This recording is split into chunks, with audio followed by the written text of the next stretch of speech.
All right, as we move into chapter 12, we think about the development of Buddhism's belief and practices. There are five periods of Buddhism as we think about it. The first period is this original period right after the time of Buddha, in which the monks saw self-control and thinking as a process that would take them to escape the bonds of this existence, searching for enlightenment. Now, again, this is one of those concepts that we have to be careful with. A lot of times that term is used for salvation, and there is a very different understanding between enlightenment and salvation. Salvation brings us into the presence of God. Salvation brings us into an eternity with God. Enlightenment brings us into a state of oneness with the universe, oneness with the universal we understand within Buddhism and within Hinduism there is a sound, and you'll hear it periodically. It's the sound, right? So and this is the universal sound. So you'll hear it in the gong, and you'll hear it in other varying forms, or it's even practiced as people meditate. They will make the sound of the and this is what we are seeking to be enlightened to and to become one with. Now, as Buddhism develops, we see an understanding that in the beginning it was, hey, you reach into this nothingness, into this oneness with the universe, and not much was said about it. People begin to rebel against that, because who wants to reach into nothingness? And so it was developed a concept that oneness with the universe is a state of eternal bliss. And so everyone wants to reach that state of eternal bliss. In that first period, the Sangha, the monastic order of discipline, is what reigns supreme.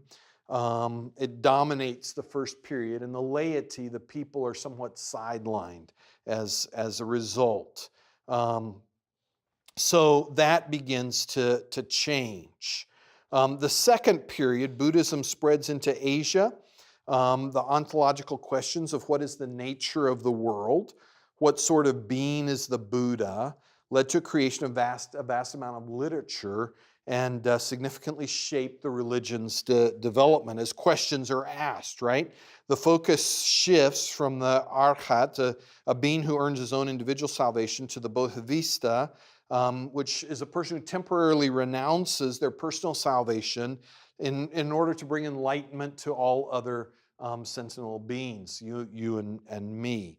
Out of this period, the great vehicle, or the large boat, the Mahayana tradition, is developed, in which anyone can reach enlightenment, right? If you just have the right mind, the right thought, the right action, then you can reach this point of salvation, as they would consider it, or enlightenment, better said, that everyone is searching for. During the second period, Buddhism spreads to Central Asia, Korea, China, and Japan. Then the third period is this period in which actually magical practices. So if we have an understanding, right, of this is our ultimate end goal, but how do we deal with the world that's around us? And this third period then begins to deal with that. And so this is the development of magical practices, kind of more of the more animistic influences within Buddhism is developed during that 4th century AD. The Tantra, magical practices that are developed, the Tantric Buddhism is developed at that point, cosmic Buddhas, the emphasis on the miraculous, the emphasis on magical powers. This assists Buddhism to spread, because it starts to answer the questions that people are asking about what happens to me every day. How do I cause it to rain on my crops? How do I get free from illness? How do I have a successful marriage or successful business? All of those different types of things.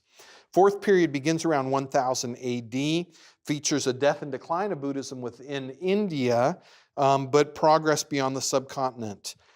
Buddhism dies kind of in northern India around 1200. Now there's still aspects of Buddhism today, and it's not completely wiped out, but it is not as strong as you might think in the country. Buddhism in 1400 lost its support for the ruling elites. There was a resurgence of Hinduism. Buddhism actually renounces Hinduism, so it's an offshoot of Hinduism, but it renounces Hinduism because one of the issues in Buddhism is you want to detach from the things of this world, which also means the gods. So while in Buddhism there's a recognition of devas and gods, the goal of a Buddhist is to renounce all of that and detach from those things, because as we detach from the things of the world, we become more and more one with the universe.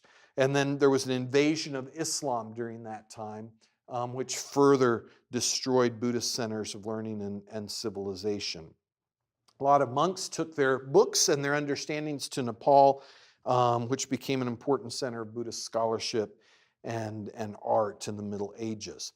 Fifth period, when the Portuguese traders began to come in and missionaries arrived in Sri Lanka, a lot of residents converted to Catholicism, but there was a revival of Buddhism as well. And the Chan school of Buddhism in China was transported to Japan, where it became known as Zen Buddhism.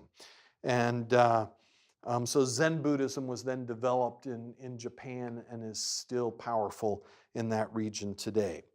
Buddhist scriptures, there are two primary groups of scripture. The Dharma Sutra are the doctrinal texts, and the Vinaya are the rules of monastic discipline. The sutras are texts that were spoken by the original Buddha himself and give division and life to how you should live and what you should do. Within the beliefs, while there's not a denial of God or the gods, Buddhists don't believe that they have any say about ultimate faith. Again, it's about how you live, the things that you do. There are three jewels essential to reach enlightenment. One is the Buddha himself.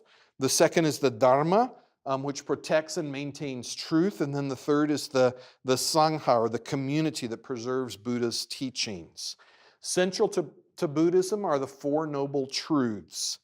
The first is that suffering is universal, right? Everyone suffers. The second is the cause of that suffering, and that is life itself. The third is that suffering can be eliminated, and it can be eliminated by following the Eightfold Path, which is the fourth. So there are four noble truths. Suffering is universal. There is a cause to that suffering. Suffering can be eliminated. And the fourth is by following the Eightfold Path. The Eightfold Path is right belief, right attitude, right speech, actions, livelihood, effort, awareness, and right meditation.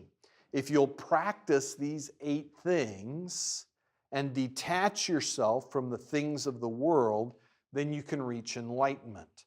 Enlightenment is recognizing that what is in the universe is more or less a figment of our imagination. So for an example, within Buddhism, they don't believe in reincarnation, but they recognize that we continue to be reincarnated because we can't escape the trappings of this life. So we have to detach ourselves from all of the things that are related to who we are and what we are. So through self-denial and self-discipline and deep meditation, you can reach this state and where you realize that everything that is around us is nothingness, right? Makes a lot of sense, right? So everything around us is nothingness. It is non-existent. And as we recognize that, we reach this state of oneness with the oneness with the universe, and we kind of exit life. So if you will, Buddhism, and this is where it's interesting in popular culture, if you watch the last Star Wars movie in which Luke disappears, right? He goes deep into meditation and he reaches enlightenment is what happens, right? He reaches oneness with the Force, oneness with the universe. And so it's interesting when we look at so many of our modern day movies and practices and just different aspects of Western culture, the influence that Buddhism has had on those things. So anyway, watch and read this carefully. Think about those scriptures. Think about that eightfold path. Think about the way to reach enlightenment. Those Four Noble Truths. You'll need to know all of those things as you work towards your final exam. We're skipping over chapter 13. You won't need to read that chapter. And from there, we'll move into some other Yodic type traditions.